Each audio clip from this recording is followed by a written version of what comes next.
তো বন্ধুরা, তোমরা প্রথমে এই ভিডিওটি ভালো করে দেখো, তারপরে এর ফানি ফানি কমেন্টস গুলো পড়বো। So let's go.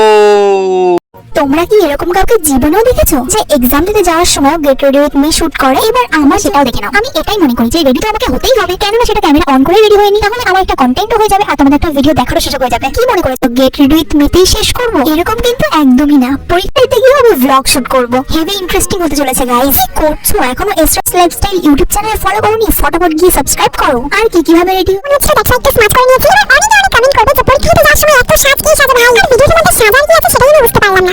লোকের কথা কোনোদিন কান দিও নি আর কোনোদিন দেবও না। হ্যাঁ, আমি নিজের মন মতোই চলাফেরা করতে ভালোবাসি। জ্ঞান দিতে দিতে আমি ভুলে চলো ভাই। আরে রেজাল্টের ব্লগটা করো মনে করে। আরে আমরা পড়েই শেষ করতে পারি না, আর এদিকে সুমি সেজেই শেষ করতে পারে না।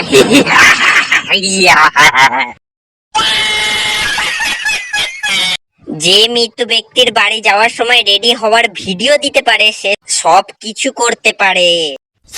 ঠিক বলেছো। এটা গেট রেডি উইথ মি। না না না, ছাবড়ি যেভাবে রেডি হয়। দৃষ্টিহীনকে পথ দেখানো যায়, কিন্তু বুদ্ধিহীনকে নয়।